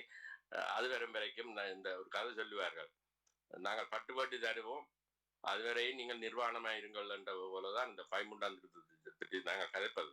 ஏனென்றால் நான் நினைக்கையில எந்த கட்டத்திலும் 13 மிஞ்சி ஏதோ வரப்போகுதுன்றது நான் நினைக்கையில, அதுக்காண்டி அது தீர்வும் அல்ல. ஆனால் ஸ்ரீதரன் அவர்கள் மிச்சம் கஷ்டப்பட்டு சில வேலைகளை செய்தார், அது எனக்கு தெரியும். அவர் வந்தால் சர்வதேச அளவில் முக்கிய புள்ளிகளை சந்திப்பது அவருடைய விருப்பமும், அதை நாங்கள் செய்தும் இருக்கின்றோம் அவருடன். ஆகையால் ஸ்ரீதரன் வெல்வது நல்லது. ஆனால் இது பெரிய மகா என்ன பெரிய போராக இருக்க போகுது தமிழரசு கட்சியில். அதை நாங்கள் 14ஆம் தேதிக்கு பிறகு பார்ப்போம். ஸ்ரீதரன் அடுத்தபடியாக நீங்கள் அர்ச்சுனாவை சொல்லுவீங்களோ தெரியவில்லை. அதுக்கு முன்னர் நான் ஒரு கருத்தை சொல்லிவிட்டு, அதாவது ஸ்ரீதரனை பற்றி நான் அறிந்த விடயங்கள், அந்த விடயங்கள் ஸ்ரீதரனை பற்றி வெளிநாட்டு ராஜதந்திரர்களுடைய பெர்செப்ஷனை சொல்வதனால், இவர் 75 வாக்குகள் கள்ள வாக்குகள் நான் போட்டேன் என்று சொன்னவர், எப்படி இவரை நம்பி நாங்கள் ஒரு விடயத்தை தனிப்பட்ட முறையிலே கதைப்பது என்று அவர்கள் ஒரு சந்தேகம் வெளியிட்டதாக, ஒரு ஆதங்கம் வெளியிட்டதாக சொல்லப்படுகின்றது. அவர் உணர்ச்சி வசப்பட்டு இப்படியானதை சொன்னார் தெரியாது. கள்ள ஓட்டுகள் இப்பொழுதும் போடப்படுகின்றதாங்க, அது தெரிஞ்சும் தெரியாமல் நடக்குது. அவர் உணர்ச்சி வசப்பட்டு தெரியாமல் சொல்லி இருக்கின்றார். இப்படி வாதாடுமாற சொன்ன கதைகள் இருக்கின்றது. உதாரணத்துக்கு சுமந்திரன் வீண் அவரணத்துக்கு பதிலாக நாகநாதனுடைய பெயரை சொன்னதும், விஎன் நாகநாதன் என்று சொன்னதும், இப்படியான கதைகள் இருக்குது. இது வாதாடுமாறி சொல்லப்படும் படியங்கள். இதுகளை எல்லாம் நாங்கள் ஒரு முக்கிய விஷயங்களாக எடுத்து சர்வதேச மட்டத்தில் அதை பற்றி பேசியிருந்தால் கவலைக்குரிய விடியம். ஆனால் அவருடன் சில ஆளுமைகள் இருக்கின்றது, அவருக்கு மக்கள் ஆதரவு இருக்கின்றது. நான் அண்மையில் ஒரு இதை பார்த்தேன், சுமந்திரனுக்கு தமிழரசு கட்சியில் இடம் கொடுத்ததுக்கான காரணம், உண்மையில் அவருக்கு இடம் கொடுக்கப்படாது என்றதுதான் சுமந்திரனுடைய நிலப்பாடு. கொடுத்ததுக்கான காரணம் என்னவென்றால், இவரை வைத்து வாக்குகள் எடுக்கலாம். ஏனென்றால் அவருக்கு கிளிநொச்சி மாவட்டத்தில் நல்ல வாக்குகள் இருக்கு. ஆகையால் சுமந்திரனும் ஒரு நல்ல தெரிவு. மூன்றாவதா பார்ப்போம். ஒரே ஒரு கேள்வி, மன்னிக்கின்றார். திரு ஸ்ரீதரன் அவர்கள் அண்மையிலே கிளிநொச்சியிலே நடந்த ஒரு கூட்டத்திலே மக்களிடம் ஒரு வேண்டுகோள் விடுத்திருக்கிறார். தமிழரசு கட்சியின் தலைவராக மீண்டும் நான் வருவதற்கு இந்த தேர்தலிலே மக்கள் வாக்களிக்க வேண்டும், தனக்கு ஆணை தர வேண்டும் என்று கேட்டுக்கிறார். இப்படியான ஒரு ஆணையை ஒரு பொது தேர்தலிலே தமிழ் மக்களின் தீர்வுக்கான தெரிவுகளை மக்கள் செய்யும் போது அவ்வாறு ஒரு ஆணையை கேட்பது என்பது பொருத்தமானதா? நிச்சயமாக இல்லை. தமிழரசு கட்சியினுடைய தலைவர் பதவிக்கும் பாராளுமன்ற தேர்தலுக்கும் எந்த சம்பந்தமும் இல்லை. இது நான் ஒத்துக்கொள்வேன். ஏனென்றால் அது என்னத்துக்காக சொன்னார் என்பது தெரியவில்லை. இங்குதான் மேடைகளில் சவாலுக்கு சவால் விடுபடுதுதாங்க. அந்த அடிப்படையில் ஏதாவது நடந்ததோ தெரியவில்லை. தமிழ்நாட்டு மக்கள் ஓம்பட்டால் அவர் தலைவர் வர முடியுமா? நிச்சயமாக இயலாது. ஆகையால் அது வெற்று பேச்சாகத்தான் இருக்கும். ஆனா அதே இடத்தில் அவர் சில நல்ல விஷயங்களையும் சொல்லி இருக்கின்றார். அதிக வாக்குகளை ஸ்ரீதரன் அவர்கள் தமிழரசு கட்சி சார்பில் அதிக வாக்குகளை திரட்டக்கூடிய ஒரு என்ற முறையில் அவருக்கு வாக்குகள் கிடைத்தால் அதை அவர் தமிழரசு கட்சிக்குள் மக்கள் எனக்கு ஆணை தந்திருக்கிறார்கள் என்று பேச முடியுமா? நிஜமாக இல்லாது. அங்கு தமிழரசு கட்சியில உள்ளாக்களுக்கு குரல் இல்ல, மக்கள் கொடுத்த குரல் இல்லையா சுமந்திரன் அங்க எடுக்க போகுது இல்லையே. அவர் சுமந்திரன் தான் அங்க ஒரு குழுவை ஏற்படுத்தி இருக்கின்றார். அதுதான் அங்க நடக்குது. ஆகையால் இது நீங்கள் இருந்து பாருங்கள், 15ஆம் தேதி என்ன நடக்க போகுது தமிழரசு கட்சிக்கு கேட்டு என்ன அங்க இது நடக்க நடக்கும். அந்த கட்டத்துக்கு தான் இருக்க போகுது. கவலையான விஷயம். நாங்கள் இதை சிரிப்பாக கதைக்க முடியாது. தமிழருடைய ஈழத்தமிழருடைய மானம், மரியாதை, கௌரவம் இந்த அடிப்படையில் தான் நாங்கள் பார்க்க வேண்டும். ஆனால் நாங்கள் நாட்டு நிலைமையையும் இந்த தேர்தல் முடிய நாங்கள் என்ன செய்ய போன்றோம், 150 ஆண்டில் நம்முடைய நிலைமை என்ன என்பதை பார்க்கும் பொழுது இந்த 396 பேரும் என்ன இணைத்துக் கொண்டார்கள்? இது ஒரு விளையாட்டு களமாக இணைத்துக் கொண்டார்களா? அது இது ஒரு காணி மேலா இணைத்துக் கொண்டார்களா? இது என்ன தேர்தல் என்பது அவ்வளவு சில்லறையா? இது தேர்தல் தேர்தல் வழிகளிலேயும் சில தவறுகள் இருக்கின்றது. இப்படியாக நான் நினைக்கல ஆஸ்திரேலியாவிலேயோ பிரான்சிலேயோ பிரித்தானியாவிலோ யாரும் தேர்தலில் கேட்கலாம். ஏனென்றால் அங்கு அவர்கிட்ட காசு இருந்தா தேர்தல் கேட்கலாம். அப்படி ஒரு வழிமுறை தவறு. இந்த வழிமுறையால் தான் அங்கு எல்லாரும் தேர்தலில் நிற்கின்றார்கள். இதுக்கு பிறகு தானே மாறுவார்களோ தெரியவில்லை. இதுக்கு பிறகு எங்களுடைய நிலைமை எப்படியாக இருக்கும் என்பது கேள்விக்குறி. வடக்கு கிழக்கு இணையும் என்றது போய், ஏனென்றால் வடக்கு கிழக்கை பிரித்தவர்கள் தான் அரசாங்கம். அடுத்தபடியாக தமிழருக்கு மீது யுத்தத்தை திணித்த மஹிந்த ராஜபக்சாவுக்கு துணையாக இருந்தவர் தான் இவர்கள். இரண்டாவது, மூன்றாவதாக இவர்கள் தான் அங்கு மஹிந்த ராஜபக்சாவுக்கு ஆமிக்கு ஆக்கள் காணாமல் போகாமல் பயத்தில் இருந்த பொழுது இவர்கள் தான் தெற்கில் உள்ள கிராமப்புறங்கள் இருந்த இளைஞர்களை சேர்த்து கொடுத்தவர்கள். இப்படியான ஒரு அரசாங்கம் தமிழருக்கு ஆக முதல கண்ணீர் வடிப்பார்கள் ஒழிய ஏதாலும் உருப்படியாக செய்வார்கள் என்பது எங்களுடைய காணியை விடுவது அது வேறு. அதான் அன்றைக்கு ரோட்டு திறந்தவுடன் சொன்னார்கள், என்ன ரோட்டை திறந்தீர்கள், மற்ற காணிகளை விடவில்லையே, ரோட்டாலி என்ன நேர கீழ்மலைக்கு போறதா? இல்லையே, அவருடைய காணிக்கு போறதுக்கு காணி விட இல்லை.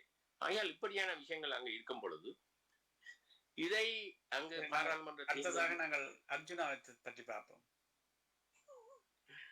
நல்ல விஷயம். உண்மையை சொல்லுகின்றேன், நான் இந்த விஷயங்களில் கதைப்பதே இல்லை. அர்ஜுனா ஒரு மருத்துவர், நன்றாக வைத்தியம் செய்யலாம். அவர் வைத்தியம், நான் உதாரணத்துக்கு மதர் தெரேசா உதாரணத்துக்கு சொன்னேன், அப்படியான ஒரு பேர் வழியாக இவர் கலந்திருக்கலாம். தேவையில்லாத வேலைகள். ஆரம்பத்தில் இவர் சாவச்சேரியில் நிற்கும் பொழுது அடி ஒரு மனிதனாவது துணிந்து வந்து அங்கு நடக்கும் விடயங்களை சொல்லுகின்றான் என்று மிகவும் அக்கறையாக நான் அதை கேட்டேன். 2ஆம் 3ஆம் கிழமையுடன் எனக்கு புரிந்து விட்டது, இது ஒரு பட்டாசு, இங்கு ஒன்றுமில்லை. அவருடைய அண்ணன் இங்கதான் இருக்கிறார் பிரான்ஸ்ல, அது பல பேருக்கு தெரியாது. அவருடைய அண்ணன் காவல்துறையில் இருந்தவர் இங்கதான் இருக்கின்றார் பிரான்ஸ். அவருடைய அப்பாவுடன் வேலை செய்தவர்கள், அண்ணனுடன் வேலை பல காவல்துறையாக்கள் இங்கே இருக்கின்றார்கள். அவர்களை நீங்கள் உங்கள் நிகழ்ச்சிக்கு இணைத்தீர்களா சிரிப்பீர்கள். ஆகையால் அவர் சொல்வதெல்லாம் உண்மை அல்ல. அர்ஜுனா சிலவர நாளைக்கு என்ன பேர் துவங்குறாரோ தெரியவில்லை, அப்படியான ஒரு மனிதன் அவர். ஆகையால் இதெல்லாம் கண்டு வந்தாச்சு. ஆனா அர்ஜுனா வெல்வதால் நன்மை இருக்குமா தீமையா இருக்குன்றது நிச்சயமா உங்களுக்கு தெரியும். ஏனென்றால் ஒரு நிலையான கொள்கை, நிலையான செயற்பாடு இல்லாத ஒருவரை சும்மா போய் யூடியூபுக்கும் இதுக்கும் குரல் கொடுப்பவரை பாராளுமன்றம் அனுப்புவது என்பது அங்க அங்க நாகேஷ் இவர வழிய பாராளுமன்றம் அனுப்புவது சரியா இருக்கும். அங்கே ஒரே காமெடியா தான் இருக்கும். ஆகையால் அர்ஜுனாவின் விஷயத்துல என்னை பொறுத்தவரையில் அர்ஜுனாவுக்கு பல ஆதரவாளர் இருப்பதாக அறிகிறேன். ஆனால் அதெல்லாம் புலம்பெயர் தான் கூடுதலாக இருக்கின்றார்கள், அது தெரியும். புலம்பெயர் தேசத்தில் உள்ளவருக்கு ஒரு வாக்கு இல்லை. இதுகளை நம்பித்தான் அவர் அங்க தேர்தலில் இறங்கி இருக்கிறார் நினைக்கின்றேன். என்னவோ பாராளுமன்றத்துக்கும் ஒரு தெனாலிராமன் தேவை. எனவே அந்த அடிப்படையிலே மக்கள் பதிவு செய்தார்கள், சரியவில்லை. அடுத்ததான் நாங்கள் சாணக்கியனை பற்றி பார்க்கலாம். சாணக்கியன் உண்மையில் அவரிடம் பல திறமைகள் இருக்கின்றது. முதலாவது திறமை யாவருக்கும் தெரிந்தது, தமிழ், ஆங்கிலம், சிங்களம் 3ஐயும் அடிவாக சொல்வார், விஷயத்துடன் பேசுவார். ஆனால் கிழக்கில் தேர்தலில் ஒரு தமிழன் கருணா பிள்ளையானை எதிர்த்து நிற்பது என்பது சில்லறை வேலை அல்ல, மிகவும் கஷ்டமான வேலை. எந்த நேரமும் உயிர் போகலாம். அப்படியான நிலைமையில் சாணக்கியன் நிற்பது வரவேற்கத்தக்க விடயம். ஆனால் சாணக்கியனுடைய கூட்டாளி தான் அங்க பிழைக்குது. அவர் சொல்வார்கள் எல்லாரும், சாணக்கியன் எல்லாத்துக்கும் நல்லவர், மற்றது அவருடைய பாட்டா தமிழரசு கட்சியுடைய தலைவர், இப்படியான ஒரு மனிதனை அங்கு நாங்கள் மதிக்க வேண்டும். மைந்தாவிட்டம் போனது அது தவறுதான், அவர் விட்ட தவறல்ல, இங்கு கிடைக்காததான் அங்க போகணும் என்பதுதான் கதை. ஆனால் உண்மையை சொல்றேன், நீங்கள் சாணக்கியனை பற்றி கதைக்கும் பொழுது அங்கு அடுத்ததாக தமிழ் நேசன் இருக்கின்றார். இவர்கள் எல்லாம் திறமையான ஸ்ரீநேசன் மன்னிக்கணும், ஸ்ரீநேசன் இருக்கின்றார். அவரும் ஒரு நல்ல ஒரு அறிவாளி, கல்விமான். ஆகையால் இப்படியானவர்கள் தேர்தலில் வெல்வது நிச்சயமாக பிரயோசனம். நிச்சயமாக. நான் இந்த கிழக்கு மாநிலத்தை பற்றி ஏன் சொன்னேன் என்றால், கிழக்கு மாநிலத்தில் பர்சன் நேஷனும் அங்கு தமிழரசு கட்சியில் தான். நீங்களும் ஒரு கிழக்கு மாவட்டத்தை சேர்ந்த ஒரு ஆள் நினைக்கிறேன் அப்படியா? நான் தமிழ் ஈழத்தை சேர்ந்தவன் இல்லை, நான் வடக்கு மாகாணம். ஆனால் கிழக்கு மாகாணத்துக்கும் எங்களுக்கு நீண்ட தொடர்பு இருக்கின்றது. காரணம், எனது தாப்பனார் ஸ்கூல் இன்ஸ்பெக்டர். நான் சொல்வது அவருடைய ஆரம்பம் கல்முனையில் தான் இருந்தது. அப்பொழுதுதான் எனது சகோதரி அங்கு பிறந்திருந்தால் அப்பொழுது டிஎஸ் என்னக்கா கல்முனைக்கு முதல் தடவை விஜயம் செய்யும் பொழுது அங்கு அந்த வேளையில் இந்த அரசியல்வாதியும் கூட்டிக் கொண்டு தெரியவில்லை, எனது தாப்பனார் தான் கூட்டிக் கொண்டு தெரிந்தார்.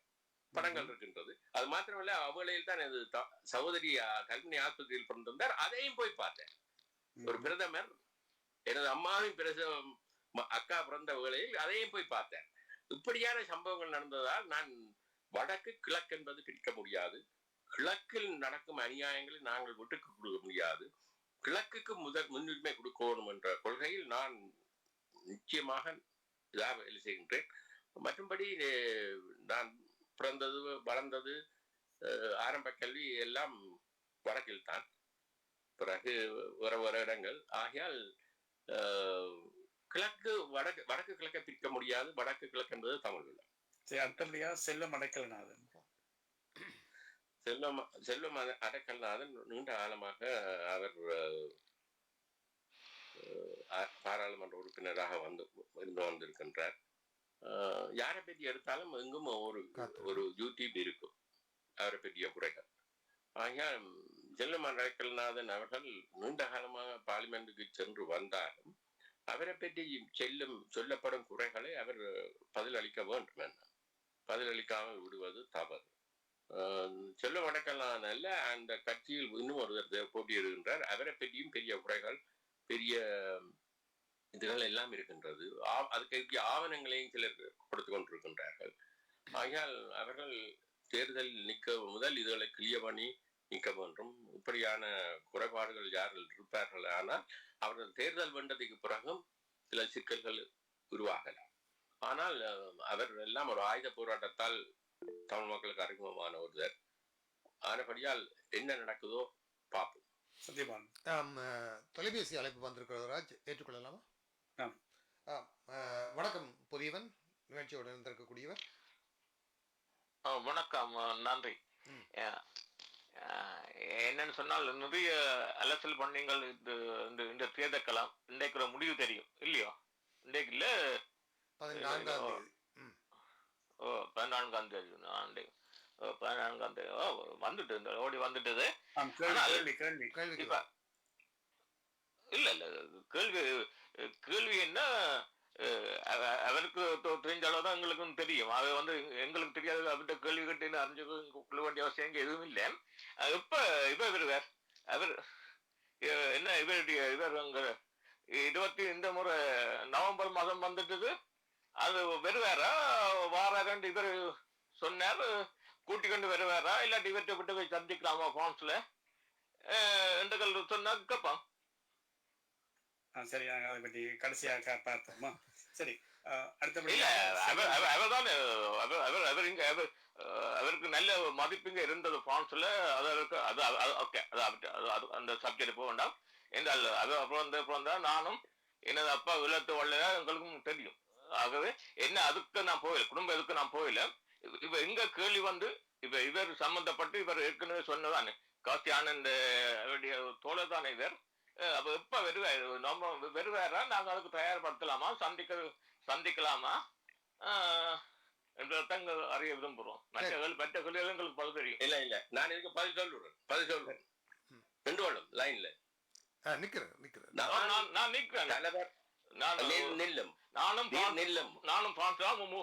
நானும் பிரான்ஸ் 30 வருஷமா இருக்கிறேன்.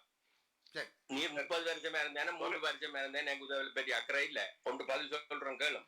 அறிவோட பதில் சொல்றேன் கேளு. நான் தலைவர்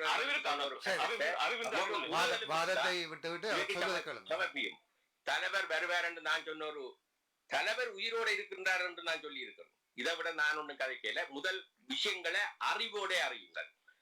அது சொன்னவற்றை போய் கேளுங்கள் தலைவர் சொல்ல. நான் இப்பொழுது சத்யாவோடையும் சாந்தகுமாரோடும் காய்ச்சி கொண்டிருக்கின்றேன். 6வது என்ன கேட்டால் அவர்கள் இதை விட வேறு ஒன்றும் சொல்ல இல்லை. ஆனபடியால் போட்டுக்கொண்டு உலாவி இந்த என்னோட சரி வராது. அடுத்தபடியாக நாங்கள் பொறுத்தவரையில் அவருக்கு மக்களுடைய ஆதரவு தகப்பனுடைய பேரில் வரலாம் ஒழிய அவருடைய ஆயுத போராட்ட காலம் வழக்கம் என்பது மிகவும் கேள்விக்குறியானது. இதை நான் வெளிப்படையாக சொல்லுகின்றேன். அவருக்கும் எனக்கும் எந்த தனிப்பட்ட கோபமும் இல்லை. ஆகையால் இந்த விடயத்தில் நாங்கள் அவதானமாக பார்க்க வேண்டும். அவர் மட்டுமல்ல, வேறு பல இப்போதைய அரசியல்வாதிகள், அன்று அவர்கள் ஆயுதம் தூக்கியவர்கள், அவர்களை பற்றிய பாரிய குற்றங்கள் இருக்கின்றது. அதை பற்றி கதைக்கும் பொழுது அவர் முதலாவது கேட்பார்கள், அப்ப விடுதலை புலியை என்ன செய்தார்கள்? விடுதலை புலி ஒரு நாட்டை உருவாக்கி ஒரு அரசுக்கு எதிராக போராடி கொண்டிருந்தது. ஆனால் நீங்கள் எல்லாம் அப்படி அல்ல. நீங்கள் 94-95 ஆண்டுக்கு பிறகு இந்தியன் ராணுவம் வந்ததுக்கு பிறகு இந்தியன் ராணுவத்துக்கு துணை போனது மட்டுமல்ல, அதற்கு பின்னர் தொடர்ச்சியாக மக்களை எத்தனையோ கஷ்டங்களுக்கு உள்ளாக்கினவர்கள். ஆகையால் நீங்கள் தொடர்ந்து வேறு ஆக்களையும் கேட்கலாம். என்னை பொறுத்தவரையில் விடுதலை புலியினுடைய போராட்டத்தை அழித்து இல்லாமல் பண்ணுவதற்கு இவர்கள் எல்லாம் முன்னூற்றவர்கள். ஆகையால் இவர்களுக்கு மக்கள் தொடர்ந்தும் வாக்களிப்பார்கள் என்றது ஒரு கவலைக்குரிய விடயங்கள். நான் மற்றவர்களுடைய பெயர்களை தொடர்ந்து அவருக்கு போடாதீர்கள், இவருக்கு போடாதீர்கள் என்று சொல்லுவதற்கு வரவில்லை. இவர் பற்றி பேசும் பொழுது இந்த மதுபான சிலை அனுமதி பத்திரம் மற்றும் வாகன அனுமதி பத்திரம் அதை விற்றல் போன்ற குற்றச்சாட்டுகளும் பல பாராளுமன்ற உறுப்பினர் மீது வந்திருக்கின்றன. இப்படியான குற்றச்சாட்டுகளை நாங்கள் புறந்தள்ளி விட்டு போகலாமா, அல்லது இதை நாங்கள் ஒரு பாரதூரமான விடயமாக எடுக்க வேண்டுமா? உண்மை பாராளுமன்ற உறுப்பினருக்கு மூலம்தான் இதுகள் கொடுக்கப்படுவது என்றது நான் அறிந்த விடயம். அதற்காக மற்றவர்கள் மூலமாக கொடுப்பதில்லை என்பது எனக்கு தெரியாது. ஆகையால் அப்படி ஒரு விதி இருந்தால், இப்படித்தான் பாராளுமன்ற உறுப்பினர் தான் இப்படியான லைசன்ஸை வாங்கலாம் என்று இருந்தால் அவர் ஒன்றும் செய்ய முடியாது, அவர்கள் தான் எடுத்து கொடுக்க வேண்டும். அதற்காக அதை வாங்கி வியாபாரமாக்குவது மிகவும் தவறான விடயம். அந்த அடிப்படையில் இவர்கள் வியாபாரமாக்கி இருந்தால் அது தவறு. மற்றும்படி மதுபானம் குடிக்காமல் இங்கு ஒரு தரம் இல்லை. இப்ப கொஞ்சத்துக்கு மேல கேள்வி கேட்டவரும் மதுபானத்தோட வந்தது. ஆகையால் மதுபானம் குடிக்காமல் இங்கு யாரும் இல்லை. ஒன்றை சொல்லுகின்றேன், நாங்கள் வடிவாக ஒரு விடயத்தை நீண்ட பார்வையுடன் பார்க்க வேண்டும். இன்றைய பாருங்கள், லைசன்ஸ் என்று எங்க பார்த்தாலும் லைசன்ஸ், ஒரு போலி லைசன்ஸும் போட்டாச்சு. ஆகையால் இதுகள் விடயத்தில் இதோடு பாரதூரமான குற்றங்களை பார்த்து கரி பூசுவதற்கு முன்வருவது நல்லதல்ல. ஆகையால் இந்த லைசன்ஸ் விஷயம் இவர்கள் மாத்திரமில்ல, தெற்கிலும் எத்தனையோ பாராளுமன்ற உறுப்பினர்களுக்கு அந்த சிக்கல்கள் இருக்கின்றது. ஆகையால் இதை நாங்கள் முக்கியப்படுத்த வேண்டும் என்பது ஒரு கேள்விக்குறி. சரி, கடைசியாக இது தவிர வேறு ஏதாவது பாராளுமன்ற உறுப்பினர்கள் தெரிவு செய்ய தனிப்பட்ட வேட்பாளர்கள் தெரிவு செய்யப்படப்பட்டால் தமிழ் மக்களுக்குரிய சுபிச்சத்துக்கு நல்ல விடயம் என்று நீங்கள் கருதுகிறீர்களா? யாரையாவது? நிச்சயமாக நம்முடைய சிந்தனை இப்பொழுது இருக்க வேண்டிய இடம் கிழக்கில், மற்றது திருவண்ணாமலையில். திருவண்ணாமலையில் பல திறமைசாலிகள் இருக்கின்றார்கள், அரசியல்வாதிகள், நல்ல விடயங்களை தெரிந்தவர்கள் இருக்கின்றார்கள். இந்த அடிப்படையில் நாங்கள் அவர்களுக்கு முக்கியத்துவம் கொடுத்து அங்கு தமிழர்கள் பாராளுமன்ற உறுப்பினராக வருவதற்கான வழிகளை நாங்கள் பார்க்க வேண்டும். நான் குறிப்பிட்டு ஒருத்தருடைய பெயர் சொல்லவில்லை, ஆனால் நான் அறிந்த வரையில் சிலரை குறை காணலாம். கிழக்கு மாகாணத்தில் லக்கம் ஒன்று, அவரை நான் ஐநா மனித உரிமை சபையில் சந்திச்சிருக்கின்றேன். அவருடைய பெயர் உடனே வரவில்லை. அவர் ஒரு காலம் சென்ற ஒரு பேர் போன அரசியல்வாதியினுடைய மகன், மன்னிக்கவும், அவருடைய பேர் உடனே வரவில்லை. அவருடைய இலக்கம் ஒன்று. அவர் தமிழர் கூட்டணி. அவரை நான் சந்திச்சிருக்கிறேன் நேரடியாக. தம்பிமுத்து அருணை எனக்கு நன்றாக தெரியும். அவர் இங்கு வந்த பொழுது காயத்தவர். அவர்கள் பல விதமான ஆளுமைகள் இருக்கின்றது. அவரும் இவர் சாணக்கியன் போல் அவருக்கும் இடம் இல்லாமல் அவர் ஒரு காலத்தில் மைந்தாவுடன் நல்ல உறவாடியவர். அது ராஜேந்திரமாகவும் இருந்திருக்கலாம். இப்பொழுது தமிழர் கூட்டணி சார்பாக நிற்கும் அருண் தம்பிமுத்து போன்றவர்கள் நல்ல சிறப்பான வேட்பாளர்கள். இது மக்களை பொறுத்த விடியம், மக்கள் இதை முக்கியப்படுத்தினால் நல்ல விடியம். சரி, உங்களை பொறுத்த வரைக்கும் வரும் பொறுத்தவர்களே எந்த கட்சி தமிழ் மக்கள் பிரதேசங்களில் எந்த கட்சி பெரும்பான்மையாக வரும் என்று உங்கள் எதிர்ப்பு கூறலை கேட்டால் என்ன சொல்லுவீர்கள்? உண்மையில் தேர்தல் முடியும் மட்டும் இந்த விஷயத்தில் கதைப்பது தவறு. நீங்கள் சென்ற வாரம் எனக்கு ஒரு கணக்கு சொன்னீர்கள். அதை பற்றி நிச்சயமாக நான் பலருடன் கதைத்த பொழுது அது நியாயமாக தெரிந்ததாக சொன்னார்கள். காரணம் கிழக்கு மாகாணம், திருவண்ணாமலை, அம்பாறை போன்ற இடங்களை நாங்கள் ஒப்பிட்டு பார்த்துதான் கட்சிகளுடைய இதை பார்க்க வேண்டும். ஏனென்றால் வடக்கு யாழ் மாவட்டத்தை பற்றி மாத்திரம் பார்த்து எந்த பிரயோசனமும் இல்லை. ஆகையால் நீங்கள் சொன்ன கணக்கின்படி தமிழரசு கட்சி தான் 10 வரும் என்ற உங்களுடைய கணிப்பு சில வேளையில் சரியாக இருக்கலாம். இது என்னுடைய கணிப்பு அல்ல. அது 6 to 10 நல்லது. ஏனென்றால் கிழக்கு திருவண்ணாமலையில் நிச்சயமா தமிழர் வெல்வது நல்லது. பொறுத்திருந்து பார்ப்போம். இன்னும் இவ்வளவு நாளும் பொறுத்த நாங்கள் ஒரு 3 நாள் பொறுத்தால் இல்லை. ஒரு நேயர் வந்திருக்கிறார், அவரை இணைத்துக் கொள்வோம். வணக்கம். வணக்கம் சத்யபாலன். வணக்கம் ஃபோக்கஸ் தமிழ் நேயர்களே. வணக்கம் கிருபாகரன். எனக்கு ஒரு கேள்வி இருக்கின்றது. நிறைய பலகாலம் உங்களை கேட்க வேண்டும் இருந்த ஒரு கேள்வி. இந்த ஏற்கனவே தொடக்கி விட்டிருக்கிறார் துவாரகா மேதகு விவகாரம். உங்களை நான் கேட்க இருக்கிற கேள்வி என்று உங்கள் விருப்பமா அது, அல்லது உங்களுக்கு ஆதாரங்கள் இருக்கின்றதா? இப்ப எனக்கும் அவர் உயிருடன் இருக்க வேண்டும் என்று விருப்பம் இருக்கின்றது. ஆனால் எனக்கு தெரியும் சாத்தியமில்லை என்று. நீங்கள் எதை வைத்து அதை சொல்கிறீர்கள் என்றதான் என்ற முக்கியமான கேள்வி. பலகாலமா நீங்கள் அதை சொல்லிக் கொண்டு வருகிறீர்கள். ஒரு தரப்பிலே பலதரம் சொல்லிவிட்டு விட்டீர்கள்.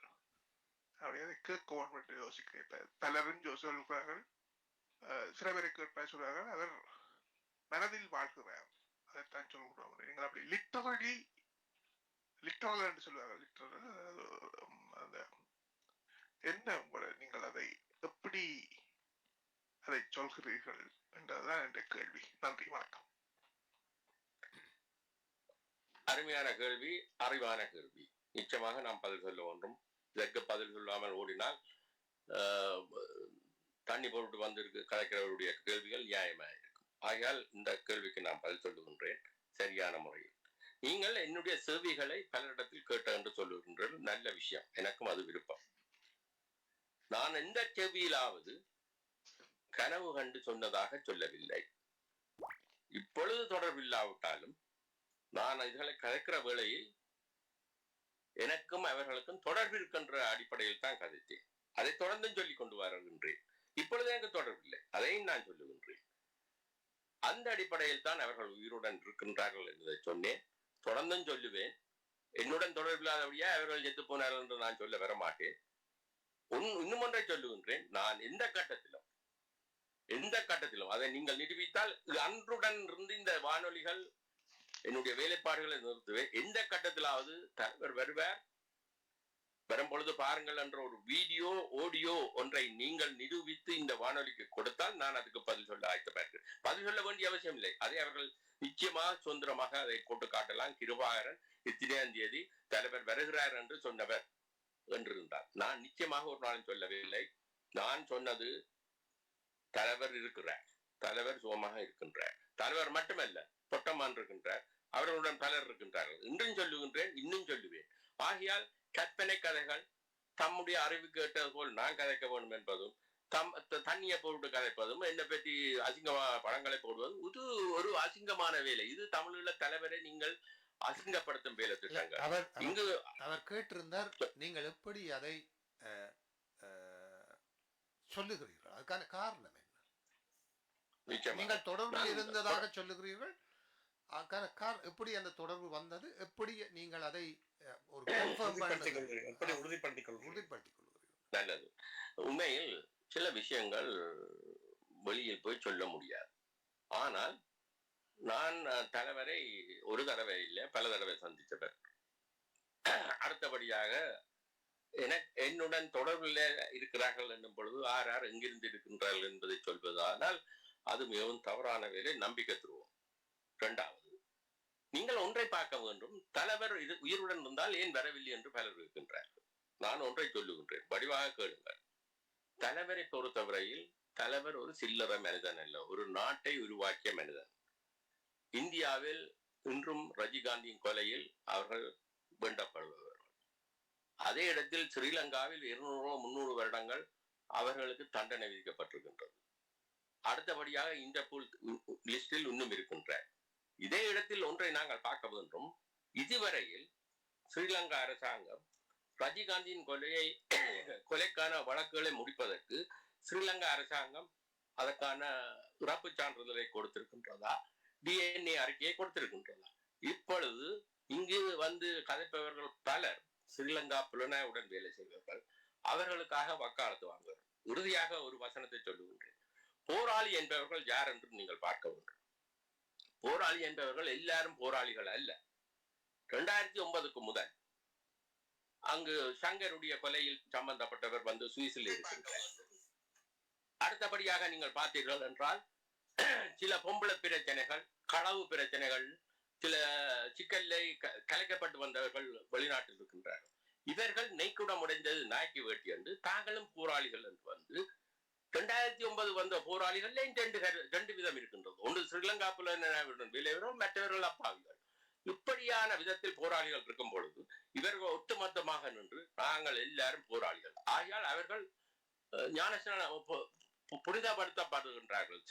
இயக்கத்தால் கலைக்கப்பட்ட போராளிகள், பெண் விஷயத்தில் கொலைகளுக்கு தகவல் கொடுத்தவர்கள், புலிகளை பெட்டி கொடுத்தவர்கள் என்று உள்ளவர்கள் நிச்சயமாக அவர்கள் தங்களை புனிதமாக்குகின்றார்கள். 2009 பிறகு வந்தவர். அதுக்காக 2009 வந்தவர்கள் யாவரும் நல்லவர்கள் அல்ல. ஸ்ரீலங்கா புலனாய்வுடன் இன்றும் வேலை செய்தவர்கள் இருக்கின்றனர்.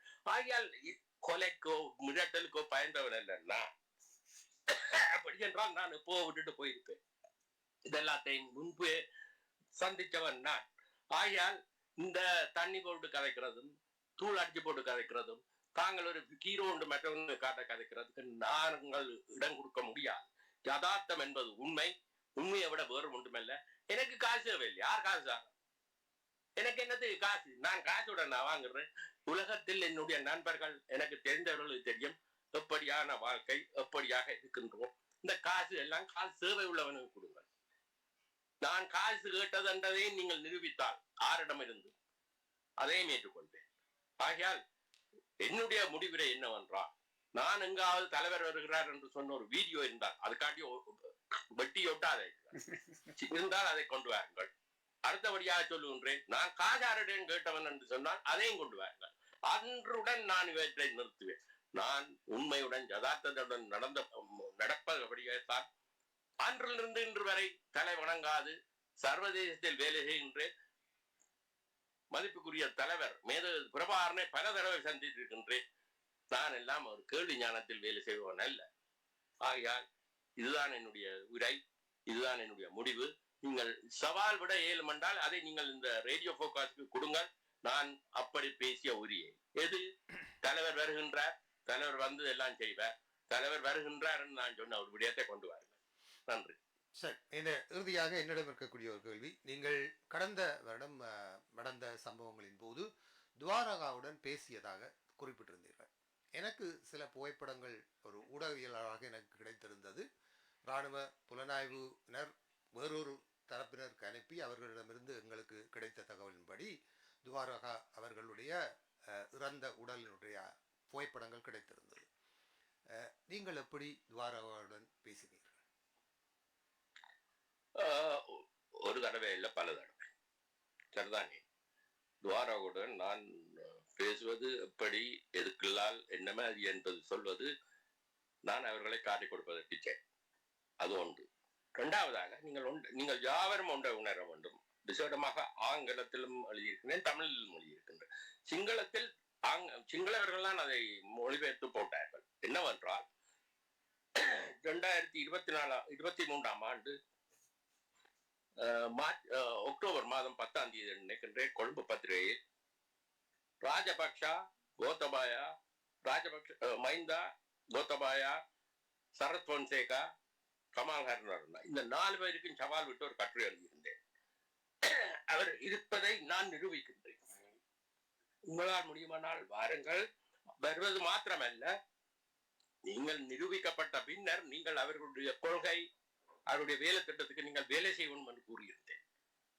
யாரும் பெறவில்லை. ஆனால் சுவிட்சர்லாந்து தானே உள்ள கள்ளர் எல்லாரும் இருக்கணும். அங்கு இயக்கத்தின் காசு எடுத்து ஒரு கம்பெனி நடத்துறவர் அவர் அதுக்கு பதில் எழுதியிருந்தார். உமக்கே அவர்கள் பதில் தருவோம் என்று. அது அவருடைய அறிவுக்கும் அவருடைய படிப்புக்கும் ஏற்ற கதை. ஒரு பத்திரிகையில், கொழும்பில் பிரபல்யமான பத்திரிகையில் அந்த கற்ற வரும் பொழுது யாரும் அதை மறுக்கவில்லையே. இன்று வரையும் யாரும் அதுக்கு சவாலுக்கு முன்வரவில்லையே. இதை இந்த தமிழ் மக்கள் உணர வேண்டும். எதற்காக அவர்கள் முன்வரவில்லை? இரும்பினால் இன்றைக்கும் பெறலாம். அந்த சவாலை நான் ஏற்கின்றேன். ஆகையால் துவாராவுடன் நான் கதைத்த உண்மை. துவாரகா ஒரு தடவை இல்ல பல தடவை வைத்திருக்கின்றேன். இப்பொழுது அவருடைய நிலைமைகள், அவருடைய பாதுகாப்புகள், அதுகள் முக்கியம். அவர்கள் பாதுகாப்பு இல்லாமல் இருக்க முடியாது. ஆகையால் யதார்த்தம் உண்மைகளுடன் பயணிக்க வேண்டும். இப்போது கடந்த வருடம் வந்த இந்த நிகழ்வுகளுக்கு பின்னர் அவையெல்லாம் ஒரு போலியானவை என்று சொல்லி இப்போது அதை பற்றி பேசுபவர்களோ அல்லது அதை பற்றி எந்த விதமான கருத்துக்களை சொல்பவர்களோ இல்லை என்ற ஒரு நிலைமை இருக்கிறது. அப்படியான ஒரு சூழ்நிலையை நீங்கள் எப்படி பார்க்கிறீர்கள்? கடந்த வருடம் இருந்ததுக்கும் இந்த வருடம் இந்த நிலைமை மாற்றமடைந்திருப்பதையும் தற்போது அந்த விடயங்களை எல்லோரும் புறந்தள்ளி இருப்பதையும் அவர்களால் மீளவும் இந்த தமிழ் மக்களுடைய அரசியலை முன்னெடுக்க முடியாது என்ற ஒரு நிலைமை, யதார்த்த நிலைமையையும் நீங்கள் எப்படி பார்க்கிறீர்கள்? உண்மையில் நான் விடுதலை புலிகளுடைய பேச்சாளர் அல்ல. அவர்கள் சொல்வதை நான் சொல்வதற்கு பெட்டமா போல். இது உங்களுடைய இந்த கேள்வி நியாயமானது. நான் தவறான கேள்வி, விதண்டாவாதம் என்று சொல்லவில்லை. உண்மையில் இதற்கு பதில் சொல்ல வேண்டியது விடுதலை புலிகள் தலைவரும் அவருடன் இருப்பவர்களும் துவாரகா. உண்மையில் யாவருக்கும் உலகத்தில் தெரிஞ்ச உண்மை, உலக தமிழர் இயக்கம், உலக தமிழர் ஒருங்கிணைப்பு குழு அந்த விடயமாக வேலை செய்கின்றது. அது சட்ட ரீதியாக பதிவு செய்யப்பட்டு வேலை செய்கின்றது. சுவிஸில் இருக்கின்றது. இப்பொழுது வேறு வேறு நாடுகளிலும் கிளைகள் இருக்கின்றது. அவர்களுடன் நீங்கள் இந்த கேள்விகளை கேட்க வேண்டும். ஏனென்றால் நான் விடுதலை புலிக்காக பதில் சொல்லவோ, அவர்கள் இந்த வாரார்கள் என்று சொல்லவோ, இந்த மாவீரத்துக்கு உரையாற்ற போகின்றார்கள் சொல்லவோ எனக்கு இந்த அருகதையும் இல்லை. ஏனென்றால் நான் விடுதலை புலி ஆதரவாளனும் அவர்களுடன் நெருங்கியவர் மொழிய நான் விடுதலை புலி அல்ல. சில போராளிகள் கேட்பார்கள், நீர் போராளியா இருந்த நீர் வாங்கியது. உண்மையை கிடைப்பதற்கு போராளியா இருக்க வேண்டும். நான் தெரியாம கேட்கின்றேன். நான் ஒரு மனித உரிமையாளர். இறந்தவர்களை பற்றி மட்டும் நான் போய் யுஎனில் கொடுக்க வேண்டியது மட்டுமல்ல, உயிருடன் இருப்பவர்களை இறந்து விட்டார்கள் என்று சொல்வதையும் எதிர்க்க வேண்டியது என்னுடைய கடமை தான். அப்படியானால் நீங்கள் இந்த துவாரகா அவர்கள் உயிரோடு இருக்கிற விஷயத்தை ஐக்கிய நாடுகள் சபை, மனித உரிமை சபைகள் போன்றவற்றில் ஒரு எழுத்தாவணமாகவோ அல்லது ஒரு உறுதிப்படுத்தப்பட்ட ஆவணமாக நீங்கள் சமர்ப்பித்திருக்கிறீர்களா? நோ, அப்படியான தேவை இருக்கவில்லை. தற்செயலாக விரும்பினால் யாரையாவது டெத் சர்டிபிகேட்டை கொண்டு அங்க கொடுக்க சொல்லுங்கள். நான் அதை இல்லை என்று சொல்வதற்கு ஆதாரங்களை கொடுத்து அதை நிறுத்த என்னால் முடியும். இதுவரையில் யாராவது தலைவர் பிரபார் இறந்து விட்டார் என்றோ, அவருடைய மனைவி மதிவதனி இறந்து விட்டாண்டோ, துவாரகா இறந்து விட்டாண்டோ, பொட்டமான் இறந்து விட்டாண்டோ யாரும் அங்கு எந்த விதமான பதிவும் செய்யவில்லை. அப்படி ஒரு பதிவு அங்கு நடைபெற்றால் நிச்சயமாக என்னுடன் உள்ள தகவல்களை அவர்கள் ரகசியம் பண்ணுபவர்கள் அங்கு கொடுத்து இவர்கள் போய் அவர்கள் உயிருடன் இருக்கின்றார்கள் என்று என்னால் நிரூபிக்க முடியும். ஆகையால் அப்படியான சந்தர்ப்பம் ஏற்படவும் இல்லை. சந்தர்ப்பம் ஏற்பட்டால் நிச்சயமாக செய்வேன். அவர்கள் இருக்கிறார் என்பதை நிரூபிப்பேன். நல்லது, நன்றி. நல்லது, நாங்கள் நிகழ்ச்சியை நிறைவு செய்து கொள்ளலாம் என்று நம்புகிறேன்.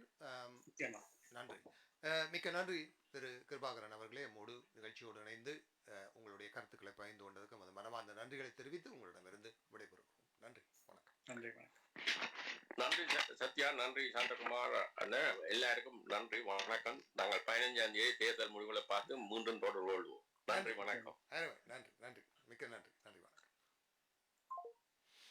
ஆம் நேரில் இதுவரை பிரான்ஸ் தமிழர் மனித உரிமை மையத்தின் மனித உரிமை செயற்பாட்டாளர் சாவி கிருபாகரன் அவர்கள் கலந்து சிறப்பித்ததை கேட்டீர்கள்.